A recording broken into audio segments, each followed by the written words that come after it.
আসসালামু আলাইকুম, শারমিন লীনা স্বাগত জানাচ্ছেন টিভি দুপুরের খবরে। ক্রাউন সিমেন্ট শিরোনাম দেখছিলেন, এবারে পুরো খবর। আগরতলায় বাংলাদেশের সহকারী হাইকমিশনে হামলা সহ ভারতীয় আগ্রাসনের প্রতিবাদে আখাউড়া সীমান্তের দিকে লং মার্চ করছে বিএনপির ৩ সহযোগী সংগঠন। নয়াপল্টনে লং মার্চ পূর্ব সংক্ষিপ্ত সমাবেশে বিএনপির সিনিয়র যুগ্ম মহাসচিব রিজভী আহমেদ বলেছেন, ভারত গণতান্ত্রিক দেশ হয়েও চায় না বাংলাদেশ জনগণের কথাই চলুক। জানাচ্ছেন হাসান মাহমুদ, ছবি তুলেছেন রিপন মৃধা। নয়াপল্টন থেকে শুরু হয়ে আখাউড়া সীমান্তমুখী লং মার্চ এগিয়ে চলে কাঁচপুর, ভুলতা, গাউসিয়া হয়ে নরসিংদী সড়ক ধরে। আগরতলায় বাংলাদেশ হাইকমিশনে হামলা সহ ভারতীয় আগ্রাসনের প্রতিবাদে ছাত্রদল, যুবদল, স্বেচ্ছাসেবক দলের লং মার্চকে স্বাগত জানিয়ে পথে পথে অভিবাদন জানায় হাজারো নেতাকর্মী। লং মার্চের শুরুতে নয়াপল্টনে জড়ো হয় নেতাকর্মীরা। সেখানে সংক্ষিপ্ত সমাবেশে বিএনপির সিনিয়র যুগ্ম মহাসচিব বলেন, ভারত বাংলাদেশে কর্তৃত্ব করতে চায়। একজন ভয়ঙ্কর রক্তপিপাসু এক নারী, এক লেডি ফেরাউন, সেই লেডি ফেরাউনকে টিকানোর জন্য তোমরা 16 বছর তাকে সমর্থন দিয়েছে। ভারত ওরা নিজেরা গণতান্ত্রিক দেশ, কিন্তু ওরা চায় না বাংলাদেশ তারা এখানকার জনগণের কথাই চলুক। তারা ভুটান, তারা নেপাল, তারা কি বলে যে মালদ্বীপ, শ্রীলঙ্কার লোকরা নিজের কথাই চলুক, দিল্লির কথাই চলতে হবে। বন্ধুরা আবার ওরা বাংলাদেশের মানুষের রক্তের যে তেজ, তাদের যে আত্মশক্তি, তাদের যে বীরত্ব, তাদের যে তৃপ্ত পদবিক্ষেপে এগিয়ে যাওয়ার যে ঐতিহ্য, এইটা দিল্লির সাউথ ব্লক ওরা বুঝতে পারেনি। নেতাকর্মীদের অভিবাদন গ্রহণের মধ্য দিয়ে লং মার্চ পৌঁছে ভৈরবে। ভৈরব চৌরাস্তা মোড়ে পথসভায় বক্তারা ভারতকে বাংলাদেশের প্রতি প্রতিবেশী সুলভ আচরণ করার আহ্বান জানান। বলেন, যে কোনো ষড়যন্ত্র করা হলে তা রুখে দেবে দেশপ্রেমী জনগণ। আমরা যারা বাংলাদেশি জাতীয়তাবাদী দলের সৈনিক, আমরা দেশের স্বার্থে ঐক্যবদ্ধ, জনগণের স্বার্থে ঐক্যবদ্ধ। তুমি আমার কৃষিকে ধ্বংস করার জন্য প্রতিটি নদীর মহড়ায় তুমি বাদ দিয়ে আমার উর্বর জমিতে আজকে ফসলের কোনো ফলন নেই। ভারতীয় আগ্রাসনের বিরুদ্ধে বিএনপির ৩ সহযোগী সংগঠনের এই লং মার্চ প্রতিবাদের পাশাপাশি দলের সাংগঠনিক ভিতকেও মজবুত করবে বলে মনে করেন দলীয় নেতারা। আখাউড়ার আগে 2 কিলোমিটার পায়ে হেঁটে লং মার্চকারীরা সীমান্তে পৌঁছাবেন। Hasan Mahmud, NTV news, Bhairab. দর্শক, লং মার্চের আরো খবর জানতে যাচ্ছি সহকর্মী হাসান মাহমুদের কাছে, সরাসরি যুক্ত হচ্ছে তার সঙ্গে। হাসান, আর লং মার্চের অবস্থান এই মুহূর্তে ঠিক কোথায় এবং সেখানে নেতাকর্মীদের উপস্থিতি কেমন দেখছেন?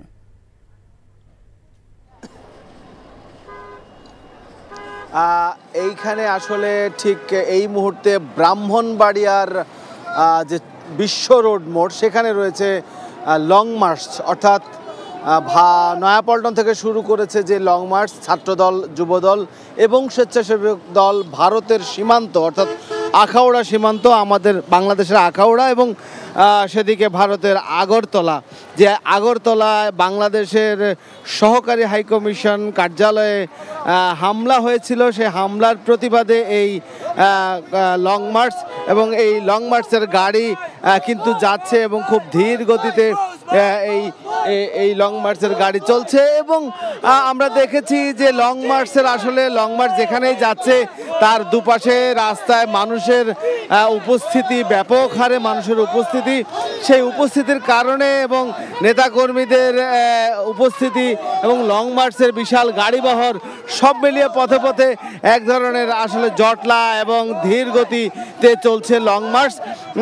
আমরা এর আগে ভৈরবে ছিলাম, ভৈরবে একটি পথসভা হয়েছে এবং ভৈরবের সেই পথসভা থেকে ছাত্রদল, যুবদল এবং স্বেচ্ছাসেবক দলের কেন্দ্রীয় নেতারা তারা বক্তব্য দিয়েছেন এবং স্থানীয় নেতারা বক্তব্য দিয়েছেন, স্থানীয় ছাত্রদল, যুবদল, স্বেচ্ছাসেবক দলের নেতারা বক্তব্য দিয়েছেন। এবং সেই জায়গাটি থেকে তারা বলেছেন যে ভারত বাংলাদেশের প্রতিবেশী এবং প্রতিবেশী সুলভ আচরণ করাই তাদের দায়িত্ব এবং সেই প্রতিবেশী সুলভ আচরণ ভারত করবে এমনটাই তারা আশা করে।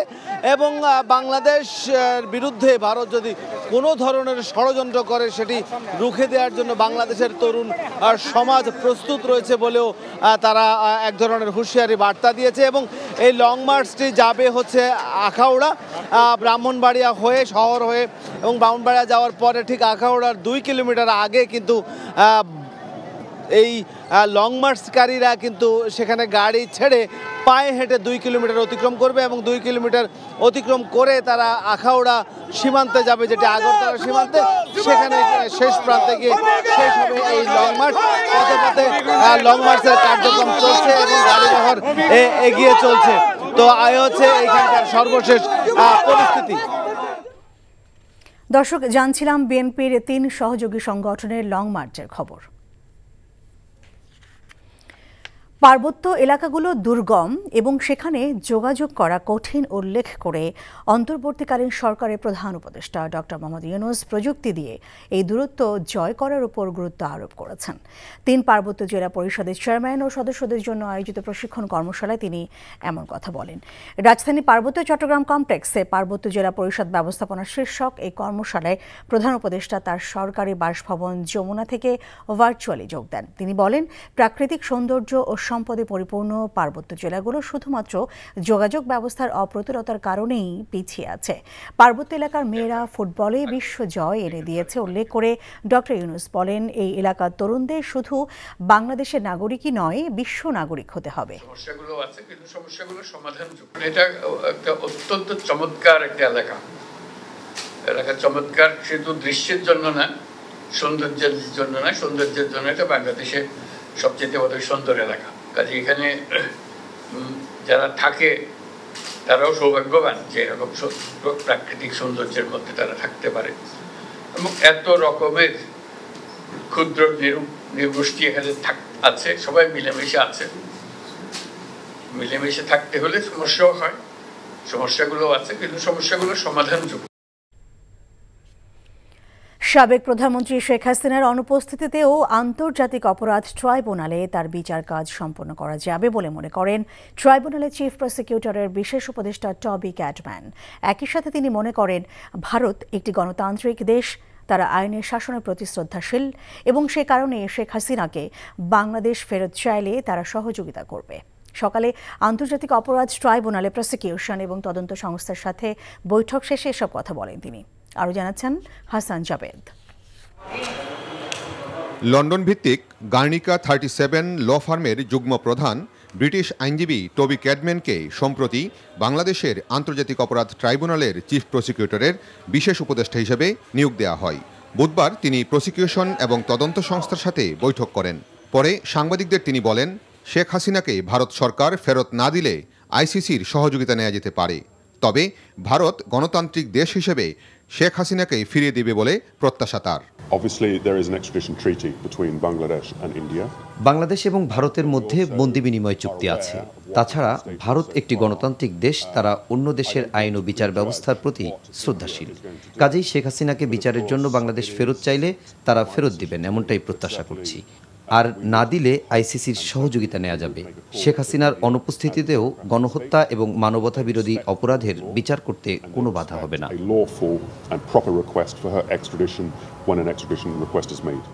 ব্রিটিশ এই আইনজীবী বলেন, আন্তর্জাতিক অপরাধ আইনের যে সংশোধনী হয়েছে তা আন্তর্জাতিক মানদণ্ড মেনে করা হয়েছে, তবে আরও কয়েকটি ধারা সংশোধনের প্রয়োজন হতে পারে। সে বিষয়ে প্রস্তাবনা দেয়া হবে। এই ট্রাইব্যুনালে একসময় তিনি ডিফেন্সকে অ্যাডভাইস করেছেন, এইখানে কোথায় কী কী সমস্যা হচ্ছে, কী কী কারণে এই ট্রাইব্যুনাল বিতর্কিত হয়েছে সেটা তিনি জানেন এবং বুঝেন। সেই কারণে তিনি এই ইনভাইটেশন গ্রহণ করেছেন, আমাদেরকে অ্যাডভাইস করছেন যে অতীতে যে ভুলগুলো হয়েছে সেগুলো যাতে আর কখনো না হয় এবং ফ্রি, ফেয়ার এবং ইম্পার্শিয়াল একটা ট্রায়াল যাতে হয়, আন্তর্জাতিক মহলের কাছে গ্রহণযোগ্য একটা বিচার হয়, সেই ব্যাপারে তিনি প্রসিকিউশন এজেন্সিকে তিনি অ্যাডভাইস করবেন, সহযোগিতা করবেন। ট্রাইব্যুনালের বিচার কাজ নিয়ে যাতে কোনো প্রশ্ন না ওঠে এবং তা যেন আন্তর্জাতিক মানের হয়, সে বিষয়ে তার অভিজ্ঞতা দিয়ে প্রসিকিউশনকে সার্বিক সহযোগিতা দেওয়ার প্রত্যয় ব্যক্ত করেন Toby Cadman. Hasan Jabed, NTV news, Dhaka. জানুয়ারির মধ্যে সব শ্রেণীর সব বই দেওয়া সম্ভব না হলেও সর্বোচ্চ সংখ্যক দেওয়ার চেষ্টা করা হবে বলে জানিয়েছেন অর্থ উপদেষ্টা ডক্টর সালেহ উদ্দিন আহমেদ। সরকারি ক্রয় সংক্রান্ত উপদেষ্টা কমিটির বৈঠক শেষে এই কথা বলেন তিনি। পাঠ্য বই যেন দ্রুত, আমরা বলছি জানুয়ারির মধ্যে শুরু করব, চেষ্টা করবে জানুয়ারির মধ্যে, হয়তো সবগুলো একসাথে আসতে পারবে না, তবে আমরা অ্যাপ্রুভ দিয়েছি। 1 তারিখে আজকে যেটা করছি সেটা অলরেডি তারা কাজ শুরু করেছে, কিন্তু আমাদের অনুমোদনের পর ওরা তো প্রেসকে বলবে। তা আপনাদের প্রেস তো অলরেডি অনেক ব্যস্ত প্রেসরা, ওটা চেষ্টা করবো। যে কোনো দুর্ঘটনা ঘটিয়ে দেশকে অশান্ত করতে পতিত ফ্যাসিস্ট আওয়ামী লীগ ও এর দোসরা দেশ বিদেশে নানা ষড়যন্ত্র করছে বলে অভিযোগ করেছেন জামায়াতে আমির ডক্টর শফিকুর রহমান। সকালে রাজধানীতে দলটির কেন্দ্রীয় শুরা সম্মেলনে অভিযোগ করেন তিনি। এছাড়া আগামী নির্বাচনকে সামনে রেখে ভোটার তালিকা হালনাগাদ করার জন্য নির্বাচন কমিশনকে যৌক্তিক সময় দিতে হবে বলেও জানান জামায়াত আমির। আর প্রবাসীদেরকে ভোটার তালিকা অন্তর্ভুক্ত করার দাবিও জানান তিনি। ডক্টর শফিক বলেন, ফ্যাসিস্টরা আবারও মাথা ঝাড়া দিয়ে উঠছে দেশে বিদেশে। জাতির এক এক করে সব অধিকার হরণ করা হয়েছিল। দেশকে অশান্ত করার জন্য পতিত স্বৈরাচার এবং তাদের দূষণ দেশে বিদেশে তারা মাথা ছাড়া দিয়ে উঠেছে এবং তারা অনেকগুলা দুর্ঘটনা ঘটিয়ে এই সমাজকে অস্থির করতে চায়, অস্থিতিশীল করতে চায়। আলহামদুলিল্লাহ, বাংলাদেশের বিচক্ষণ দেশপ্রেমিক জনগণ ইতিমধ্যেই তাদের ফাঁদ বুঝতে পেরে তাদেরকে ব্যর্থ করে দিয়েছে। তাদের ষড়যন্ত্র আল্লাহ তাআলা ব্যর্থ করেছেন, এই জন্য আল্লাহর দরবারে শুকরিয়া আদায়। তাদের এই অপপ্রয়াস জাতিকে আরেকবার মজবুতভাবে ঐক্যবদ্ধ করে দিয়েছে। রাজধানীর বায়ু দূষণ সহনীয় মাত্রা ছাড়িয়েছে বহু আগে। বাতাসে দূষণের বিশ্ব ইন্ডেক্সে বেশিরভাগ সময় র্যাঙ্কিংয়ের শীর্ষে এখন রাজধানীর বাতাস, যার মূল কারণ হল বাতাসে অতিমাত্রায় অতি ক্ষুদ্র বস্তুকণার উপস্থিতি, গড়ে প্রায় 2.5 PM। বিশ্ব স্বাস্থ্য সংস্থা মানদণ্ডের চেয়ে যা প্রায় 50% বেশি। এদিকে ঢাকা ও আশপাশের এলাকার বায়ুর মান মাঝে মাঝে অস্বাস্থ্যকর থেকে ঝুঁকিপূর্ণ অবস্থায় পৌঁছাচ্ছে জানিয়ে পরিবেশ ও বন মন্ত্রণালয় সবাইকে বাইরে গেলে মাস্ক ব্যবহারের পরামর্শ দিয়েছে। ঢাকার বায়ু দূষণ এবং স্বাস্থ্য ঝুঁকি নিয়ে সাদরিনা খন্দকারের রিপোর্টে দেখুন বিস্তারিত।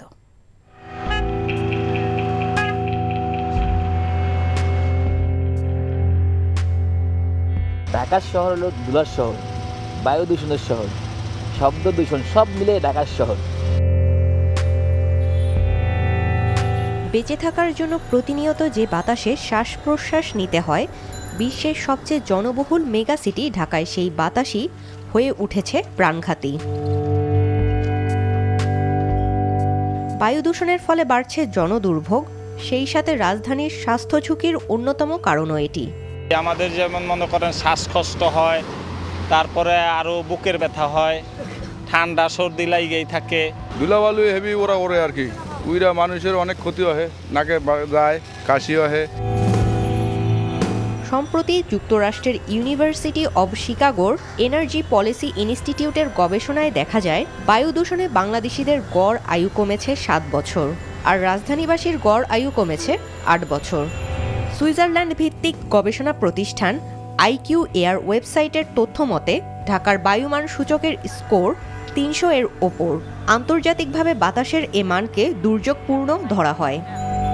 বিশেষজ্ঞরা বলছেন, নভেম্বর থেকে মার্চ এই 5 মাসে সারা বছরের সবচেয়ে বেশি অর্থাৎ 65 থেকে 70% বায়ু দূষণ হয়। 2024 সালে নভেম্বর মাসের বায়ু দূষণ এর পূর্ববর্তী 9 বছরের বায়ু দূষণের তুলনায় প্রায় 11% বেশি। আমরা এমন বায়ু সেবন করছি যেটি নির্মল বায়ু তো নয়, এটি অস্বাস্থ্যকর থেকে খুবই অস্বাস্থ্যকর। নভেম্বর, ডিসেম্বর, জানুয়ারি, ফেব্রুয়ারি, মার্চ এই 4-5 মাস যদি আমরা বায়ু দূষণ নিয়ন্ত্রণ করতে পারি, মোট বায়ু দূষণের একটি বৃহৎ অংশ আমরা নিয়ন্ত্রণ করতে পারব।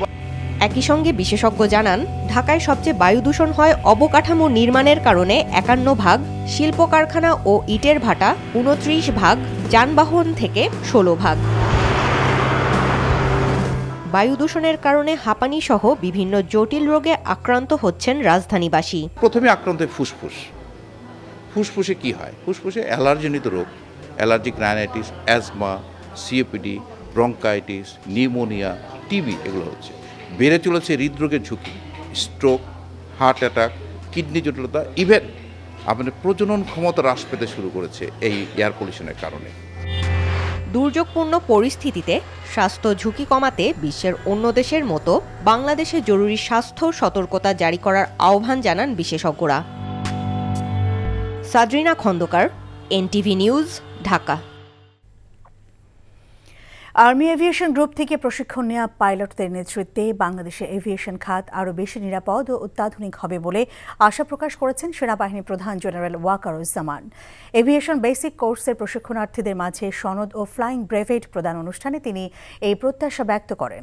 রাজধানী পুরাতন বিমানবন্দরে আর্মি এভিয়েশন গ্রুপ এই অনুষ্ঠানে আয়োজন করে। কোর্সে সেনাবাহিনীর 18 জন, নৌবাহিনীর 4 জন এবং পুলিশের 2 জন মিলিয়ে মোট 24 জন কর্মকর্তা অংশ নেন। প্রশিক্ষণে পাইলটরা বিমান, হেলিকপ্টার ও ড্রোন ওড়ানো নিয়ে তাত্ত্বিক ও ফ্লাইং প্রশিক্ষণ গ্রহণ করেন। আর্মি এভিয়েশন গ্রুপের অধীনে এই পর্যন্ত 850 জন কর্মকর্তা এভিয়েশনে বিভিন্ন বিষয় প্রশিক্ষিত হয়েছেন।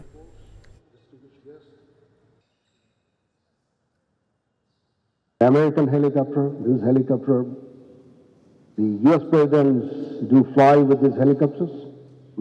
We'll be having those, inshallah, in near future, where you'll find that aviation is becoming richer day by day.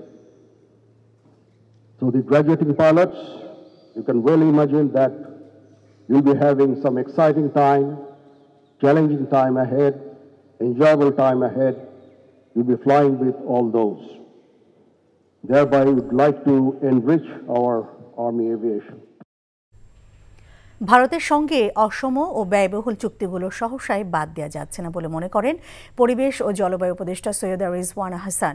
নবায়নযোগ্য জ্বালানি নিয়ে রাজধানী বিয়ামে এক সভায় একথা বলেন তিনি বলেন, জ্বালানি চুক্তিগুলো পর্যালোচনা করে দেখা যায় এতে অনেক অসম শর্তাবলী আছে, যার ফলে নবায়নযোগ্য জ্বালানি বা টেকসই বিদ্যুৎ ব্যবস্থা গড়ে তোলা কঠিন হচ্ছে। একই অনুষ্ঠানে জ্বালানি বিশেষজ্ঞ অধ্যাপক ম তামিম বলেন, কয়লা ভিত্তিক ও গ্যাস ভিত্তিক বিদ্যুৎ কেন্দ্রগুলো বাংলাদেশের জন্য নেতিবাচক প্রভাব ফেলছে। 25 বছরের চুক্তি বাতিল করলে $10 বিলিয়ন জরিমানা দিতে হবে। একই সঙ্গে আইনি জটিলতাও আছে, তবে দীর্ঘমেয়াদী পরিকল্পনার মাধ্যমে টেকসই জ্বালানি ও বিদ্যুৎ ব্যবস্থা নিয়ে ভাবার পরামর্শ দেন তিনি। বিভিন্ন ফসিল ফুয়েল রিলায়েন্ট প্রজেক্টগুলোতে যে ধরনের অসম চুক্তি হয়েছে, যে অস্বাভাবিক ব্যয় আমাদেরকে বহন করতে হচ্ছে জনগণের কাছ থেকে টাকা নিয়ে, এই ড্যামেজ কন্ট্রোল করতেই আসলে আমাদের অনেকটা সময় লেগে যাচ্ছে। তবে সাম্প্রতিক সময়ে আমরা দেখলাম যে হাইকোর্টও সরকারের পলিসি সংক্রান্ত বিষয়ে ইন্টারভিন করলো। একটা প্রকল্প বন্ধ করতে গেলে 8 থেকে 10-12 বিলিয়ন ডলার পেনাল্টি দিতে হবে। চুক্তি গ্যাস ভিত্তিক যে বিদ্যুৎ কেন্দ্রগুলো আছে সেগুলো বেশিরভাগই কম্বাইন্ড সাইকেল পাওয়ার প্ল্যান্ট, যেগুলো বেস লোড হিসাবে আমরা বলি চলবে, সেগুলোর চুক্তির মেয়াদ 22 বছর। এই ছিল দুপুরের খবরে। এই খবরের ভিডিও সহ আপডেট জানতে ভিজিট করুন NTV অনলাইন www.ntvbd.com। এছাড়াও NTVর জনপ্রিয় সব অনুষ্ঠান ও খবরের আপডেট জানতে ভিজিট করুন আমাদের ইউটিউব ও ভেরিফাইড ফেসবুক পেজ। 5টা দেশের খবর দেখার আমন্ত্রণ রইল। এতক্ষণ সঙ্গে থাকার জন্য ধন্যবাদ সবাইকে।